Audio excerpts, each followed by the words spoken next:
Hello students, मैं doctor Sanjay Kumar Jha, assistant professor department of sociology ABM college Jamshedpur, Kolhan university चावासा, सह समाजशास्त्र विषय के लेखक। आज मैं आप लोगों के सामने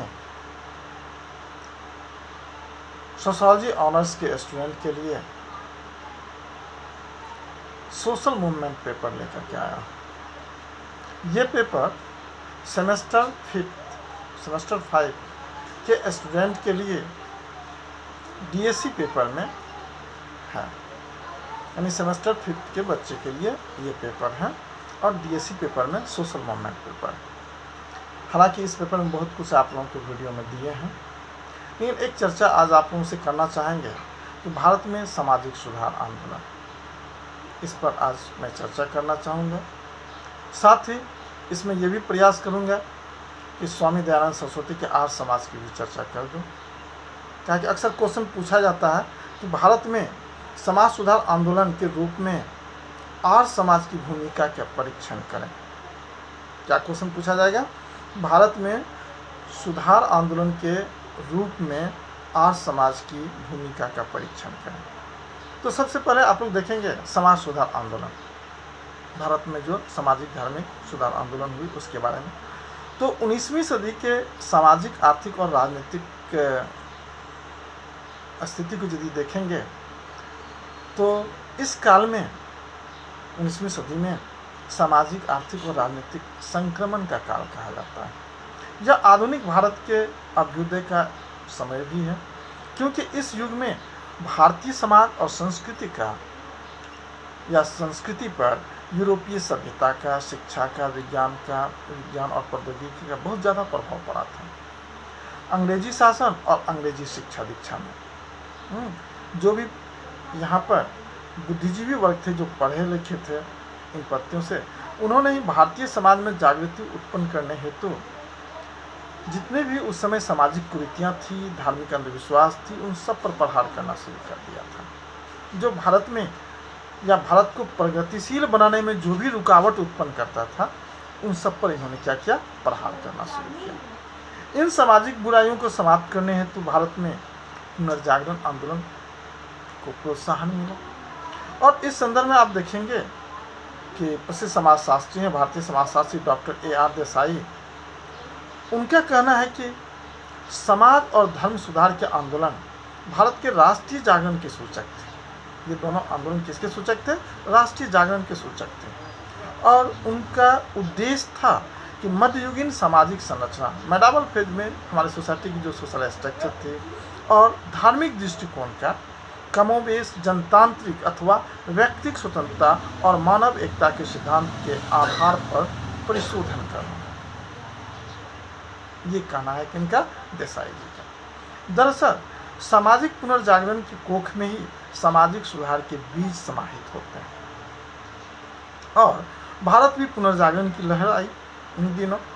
और 19वीं शताब्दी में देखेंगे देश के सभी हिस्सों में कई गतिशील और विचारशील लोग भी आए इस समय, और विभिन्न सामाजिक और धार्मिक सुधारों का शुरू भी करने के लिए वो एकजुट हुए, ताकि दुनिया की सबसे पुरानी सभ्यता को समाप्त होने से बचाया जा सके। यदि विचार के समय सभी सुधारवादी नेताओं में कुछ विचार एकमत थे, जितने भी सुधारवादी नेता थे, सुधारवादी व्यक्ति थे, महापुरुष थे, इन सबों के विचार को देखेंगे तो कुछ न कुछ बिंदु पर वो लोग एकमत थे।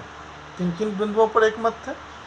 तो एक ईश्वर और सभी धर्मों की मूल एकता।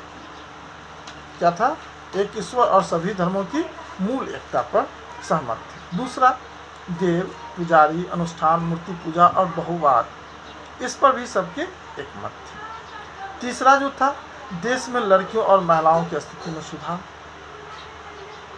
चौथा था आत्मसम्मान, आत्मनिर्भरता और देशभक्ति की भावना महसूस करना। ये 4 बिंदु पर जितने भी धार्मिक सामाजिक आंदोलन के सुधारवादी लोग थे, सभी की विचार एकमत थे। अब यदि हम देखते हैं कि इन्होंने जो सामाजिक धार्मिक आंदोलन किया, उसका परिणाम क्या है, तो यदि इस स्थिति में देखेंगे तो भारत में सामाजिक धार्मिक आंदोलन से जुड़े नेताओं का मुख्य उद्देश्य जो था वो ये था कि हमारे समाज को सामाजिक, धार्मिक और मानसिक कल्याण के मार्ग पर लाया जाए। जो हमारी भारतीय समाज है, इस समाज को इस राह पर हम लाएंगे, सामाजिक, धार्मिक और मानसिक कल्याण के मार्ग पर लाने का उद्देश्य था, जिसके परिणाम स्वरूप आधुनिक पश्चिमी संस्कृति के प्रभाव ने जल्द ही भारत में एक नई जागृति को जन्म दे दिया और इसके बहुत सारे परिणाम आए। इन परिणामों आप देखेंगे, सबसे पहला परिणाम जो आया, जनता के बीच राष्ट्रीय जागृति का निर्माण हुआ, यानी राष्ट्रीयता की भावना आई, राष्ट्रीय जागृति का निर्माण हुआ इसी कारण, इसी आंदोलन से। साथ ही एक सहिष्णु के रूप में हिंदू धर्म की पुनरुत्थान हुई, हिंदू धर्म की भी पुनरुत्थान हुआ एक सहिष्णु के रूप में। तीसरा ये चीज़ परिणाम आया कि महिलाओं, अस्पृश्य और समाज के अन्य उत्पीड़ित वर्गों पर किए गए क्रोध पर हमले, जो महिलाओं, अस्पृश्य और समाज के अन्य उत्पीड़ित वर्गों पर जिस प्रकार की वंचना का शिकार ये हो रहा था, उस पर उन्होंने हमला करना शुरू कर दिया और उसका स्टेटस धीरे धीरे सुधरते चला गया। साथ ही जाति व्यवस्था के जो वंशानुगत चरित्र और कठोरता, उस पर भी इन्होंने हमला किया। किस पर? जाति व्यवस्था, कास्ट सिस्टम, जो वंशानुगत चरित्र थी और कठोरता थी, उस पर भी इन्होंने हमला करना शुरू किया। साथ ही संस्कृतियों और धर्मों के सह अस्तित्व की भावना भी आई। ये सब के सब परिणाम आपको भारत में सामाजिक धार्मिक आंदोलन के परिणाम के रूप में सामने आए। अगर यदि हम देखें कि भारत में इस समय कौन कौन सामाजिक धार्मिक सुधार आंदोलन हुए, ये ऑब्जेक्टिव क्वेश्चन आप लोगों को पूछा भी जाता है, प्रतियोगिता परीक्षा में भी क्वेश्चन पूछा जाता है। ये आंदोलन, इसके संस्थापक कौन थे, किस वर्ष हुए, कहाँ पर स्थापना हुई, स्थान का नाम, तो इसमें हम कुछ के बारे में बतलाएंगे जो अक्सर क्वेश्चन पूछा जाता है प्रतियोगिता परीक्षा में। जैसे आत्मीय सभा, इसकी स्थापना राजा राम मोहन राय ने किए थे, 1815 ईस्वी में किए थे और कलकत्ता में स्थापना किए थे। किसका? आत्मीय सभा। दूसरा, युवा बंगाल आंदोलन, युवा बंगाल आंदोलन हेनरी विवियन ने किए थे स्थापना, हेनरी विवियन डेराजियो ने किया था, वही संस्थापक थे, 1826 ईस्वी में किए थे, कलकत्ता में किए थे। ब्रह्म समाज 1829 में इसकी स्थापना राजा राम मोहन राय ने किए और कहाँ किए? कलकत्ता में किए थे। धर्म सभा, इसका किए थे राधाकांत देव, 1830 ईस्वी में कलकत्ता में ही किए थे। तत्वबोधिनी सभा, इसका जगन्नाथ टैगोर किए थे, 1839 में किए थे, कहाँ? कलकत्ता में ही किए थे। परमहंस मंडली, ये किए थे दादोबा पांडुरंग किए थे, 1849 ईस्वी में बम्बई में किए थे। ठीक उसी प्रकार है रनुमाई मैदान सभा, ये दादा भाई नेहरू किए थे, 1851 ईस्वी में किए थे और बम्बई में किए थे। उसी प्रकार है राधा स्वामी सत्संग, ये शिव दयाल साहब किए थे और 1861 में आगरा में किए थे। ब्रह्मो समाज भारत, इसकी स्थापना केशव चंद्र सेन ने किया था, 1865 ईस्वी में कलकत्ता में किए थे। प्रार्थना समाज डॉक्टर आत्माराम पांडुरंग किए थे, 1867 ईस्वी में बम्बई में किए थे। ठीक उसी प्रकार से आर्य समाज स्वामी दयानंद सरस्वती 1875 ईस्वी में बम्बई में किए थे। थियोसॉफिकल सोसाइटी की स्थापना बॉल्सवा और कर्नल ऑलकॉट 1875 ईस्वी में न्यूयॉर्क में किए थे।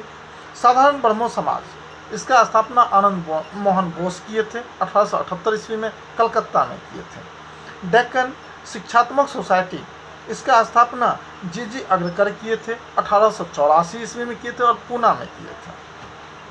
ठीक उसी प्रकार से भारतीय राष्ट्रीय सामाजिक सम्मेलन MG रानाडे, इसका स्थापना 1887 ईस्वी में बम्बई में किए थे। देव समाज का भी स्थापना कौन किए थे? शिव नारायण अग्निहोत्री किए थे, 1887 ईस्वी में कहाँ किए थे? लाहौर में इसकी स्थापना इन्होंने किया था। इसके बाद यदि हम देखते हैं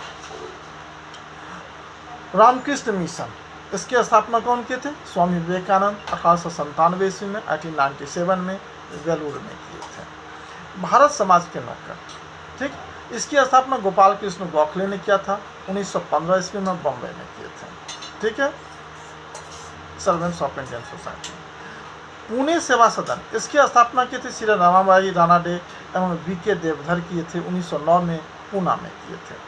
समाज सेवा लीग, इसकी स्थापना NM जोशी 1911 ईस्वी में किए थे, बम्बई में किए थे। सेवा समिति इसकी स्थापना एच कुंजू किए थे 1914 में, इलाहाबाद में किए थे। इस तरह से आपने ये देखा कि किस प्रकार से यह सामाजिक धार्मिक आंदोलन किसने कब और कहाँ शुरुआत किया। जहाँ तक रही आर्य समाज की बात, तो आर्य समाज के संस्थापक स्वामी दयानंद सरस्वती। इसका मूल नाम मूलशंकर है। क्या है? मूलशंकर। इनका जन्म हुआ था 1824 ईस्वी में, गुजरात के मोरबी नगर में हुआ था इनका जन्म, और इनकी मृत्यु जो हुई थी वो 1883 ईस्वी में अजमेर राजस्थान में मृत्यु हुई थी। इनके पिता का नाम था करसन जी लालजी तिवारी और माँ का नाम था यशोदाबाई। और जहाँ तक संन्यास की दीक्षा इन्होंने लिया था पूर्णानंद दंडी स्वामी से, ठीक है, इन्होंने संन्यास का दीक्षा लिया था, और उन्होंने ही इनका नाम बदलकर दयानंद सरस्वती किया था। किसने किया था? पूर्णानंद दंडी स्वामी ने। हालांकि इनके गुरुदेव जो थे वो विरजानंद दंडी इनके गुरु थे। इसके बाद देखते हैं कि इनकी रचना, बहुत सारी रचना है, जैसे सत्यार्थ प्रकाश है, आर्योदेश रत्नमाला है, गो करुणा निधि है, व्यवहार भानु है, स्वीकार पत्र है, ये सब इनकी रचना है। और उसमें मुख्य सत्यार्थ प्रकाश बहुत काफ़ी चर्चित रही। 1977 में देखते हैं कि लाहौर में ये आर्य समाज की स्थापना भी किए थे। अब यदि इनके क्वेश्चनों पर यदि प्रश्न पूछा जाए कि आर्य समाज की भूमिका का परीक्षण करें, तो इस स्थिति में आपको हम कहना चाहेंगे कि भारत में सामाजिक आंदोलन केवल विरोध और असहमति प्रकट करने वाले आंदोलन ही नहीं रहे, यानी कि सुधारात्मक, प्रतिक्रियात्मक के साथ साथ सामाजिक, धार्मिक और स्वतंत्रता आंदोलन भी रहा। और यह आंदोलन जिन्हें परिवर्तन को प्रोत्साहित या विरोध करने के सामूहिक प्रयत्न भी हम लोग कह सकते हैं, और बौद्धिक विकास, सामाजिक संरचना, वैचारिक वरीयताओं और सत्य के ज्ञान आदि से अस्तित्व में आए। साथ ही यह सर्वविदित सत्य भी है कि समाज की विशेषताएं ही आंदोलन के प्रारूप को तैयार करती हैं। तो सामाजिक संरचना के तत्व और समाज के भविष्य की छवि ही सामाजिक आंदोलन के विश्लेषण के क्या होते हैं? केंद्र बिंदु बनकर के सामने आता है। आर्य समाज की जहाँ तक बात करें तो आर्य समाज आंदोलन का प्रसार प्रायः पाश्चात्य प्रभाव के प्रतिक्रिया के रूप में हुआ था, उसी के प्रतिक्रिया स्वरूप हुआ था। पाश्चात्य प्रभाव के प्रतिक्रिया स्वरूप ही आर्य समाज की स्थापना हुई थी। इस आंदोलन के प्रणेता स्वामी दयानंद सरस्वती थे, और वैदिक परंपरा में वो विश्वास भी करते थे। उन्होंने वेदों की ओर लौटो या पुनः वेदों की ओर चलो का नारा भी लगाए थे। आर्य समाज मुख्यतः धार्मिक एवं सामाजिक क्षेत्र के लिए काफ़ी प्रसिद्ध हुआ। धार्मिक क्षेत्र में यदि देखें, ये मूर्ति पूजा, बहुदेववाद या अवतारवाद, पशुपति, पशु बलि, श्राद्ध, जंत्र मंत्र, तंत्र आदि जितने भी झूठे कर्मकांड को ये स्वीकार नहीं किया। साथ ही वह वेदों में को ईश्वरीय ज्ञान भी मानते थे, और उपनिषद काल तक के जितने भी साहित्य थे उनको वो स्वीकार करते थे। परंतु पुराण के काल में यदि देखते हैं तो उनके ऊपर विश्वासों का विवरण बहुत कम मिलता है इनका। वह मनगढ़ंत कथाओं का समुच्चय मानते थे इनको। साथ ही देखते हैं कि वेद के विषय में भी उनका तर्क यह था कि वेद की भाषा अत्यंत सरल होनी चाहिए, ये बहुत प्राचीन है। दयानंद ने ब्राह्मण पुरोहित वर्ग के धार्मिक और सामाजिक पक्ष में सर्वोच्चता के दावे को भी चुनौती दिया। जो पुरोहित वर्ग में जो ब्राह्मण ही कहता है कि हम सर्वोच्च हैं, तो उसको भी इन्होंने चुनौती दिया। उनके अनुसार प्रत्येक व्यक्ति को वेद पढ़ने और उसे अपने तर्कों के अनुसार निर्वचन करने का अधिकार होनी चाहिए। एक पक्ष तो आपने देखा कि वेद को सभी लोग पढ़ सकते हैं और वो अपने अनुसार इसको क्या कर सकते हैं? निर्वचन कर सकते हैं। इनका समर्थक थे कौन? स्वामी दयानंद सरस्वती। सामाजिक क्षेत्र में उन्होंने छुआछूत, जन्मजात जाति, बाल विवाह या अन्य बुराइयों पर कुठाराघात किया। भारत में देखेंगे, भारत के सामाजिक इतिहास में यदि वो देखेंगे तो वो पहले सुधारक थे जिन्होंने शुद्ध तथा स्त्री को भी वेद पढ़ने और ऊंची शिक्षा प्राप्त करने के आधार बनाया, बोला कि वो भी कर सकते हैं। और यज्ञोपवीत धारण करने, अन्य सभी पक्षों में ऊंची जाति तथा पुरुषों के बराबर उनको अधिकार देने का आंदोलन उन्होंने चलाया।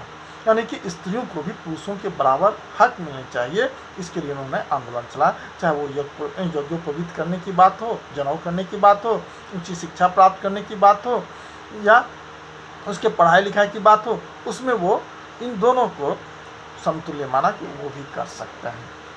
परंतु संभवतः सबसे अधिक कार्य जो उन्होंने किया वो स्त्रियों की स्थिति को सुधारने के लिए किया।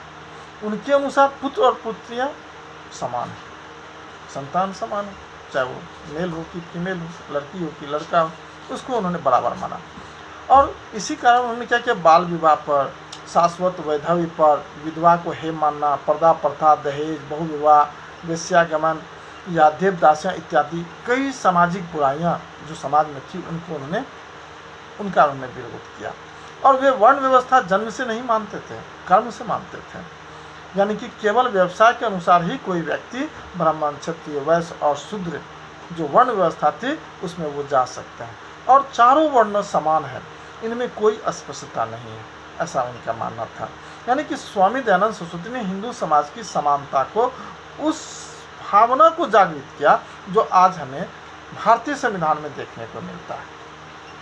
साथ ही आर्य समाज के कार्य का सबसे अधिक प्रभाव यदि देखते हैं तो विद्या तथा सामाजिक सुधार, सेवा के क्षेत्र में भी देखने को मिलता है। आर्य समाज के सामाजिक विचारों में अन्य बातों के अतिरिक्त जिन बातों पर बल दिया गया उसमें था कि एक ईश्वर का पितृत्व, साथ ही सभी मनुष्यों का भ्रातृत्ववाद की भावना को उन्होंने लाया, स्त्री पुरुष की समानता की बात किया और मनुष्य तथा जातियों के बीच पूर्ण न्याय की बात की। साथ ही निष्पक्षता, प्रेम तथा दान की भावना की बात इन्होंने जागृत किया। आर्य समाज ने शिक्षा तथा ज्ञान के प्रसार पर भी बल दिया। इस संदर्भ में आप देखेंगे आर्य समाज जो किया, इनके अनुयायी जो थे विद्या के प्रसार तथा अंधकार को समाप्त करने के लिए विशेष कार्य जो किए।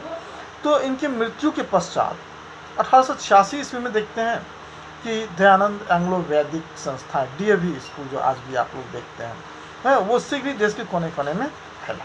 हालांकि इनकी स्थापना की बात यदि हम करें तो सबसे पहले 1877 ईस्वी में लाहौर में आर्य समाज की भी स्थापना इन्होंने किया था। बाद में DAV की बात की हमने, 1886 में प्रारंभ किया था, इनकी मृत्यु प्रांत हुई थी। और इन शिक्षा संस्थाओं को भी आर्य समाज ने रूढ़िवाद तथा झूठे विश्वासों से निकालने का एक साधन के रूप में इन्होंने प्रयोग किया था। साथ ही आर्य समाज ने शुद्धि आंदोलन भी प्रारंभ किया था, जिसके अंतर्गत लोगों को अन्य धर्मों से हिंदू धर्म में लाने का भी इन्होंने प्रयत्न किया था। राजनीतिक क्षेत्र में वो कहते थे कि बुरे से बुरा देश राज्य अच्छे से अच्छे विदेशी राज्यों से भी अच्छा है। यानी कि उनकी शिक्षा के फलस्वरूप उनके अनुयायियों ने स्वदेशी और देशभक्ति की भावना कूट कूट करके भर गई और भारतीय राष्ट्रीय आंदोलन के वे लोग अग्रगामी हो गए इस समय। इसी संदर्भ में आप देखेंगे विलेंटाइन सिरौल ने आर्य समाज को कहा है कि भारतीय अशांति के जन्मदाता कह करके भी पुकारा। इस तरह से ये आज यहाँ तक सामाजिक आंदोलन आप लोग ऐसे देख करके प्रैक्टिस करें। आज यहीं तक। थैंक यू, बहुत बहुत धन्यवाद।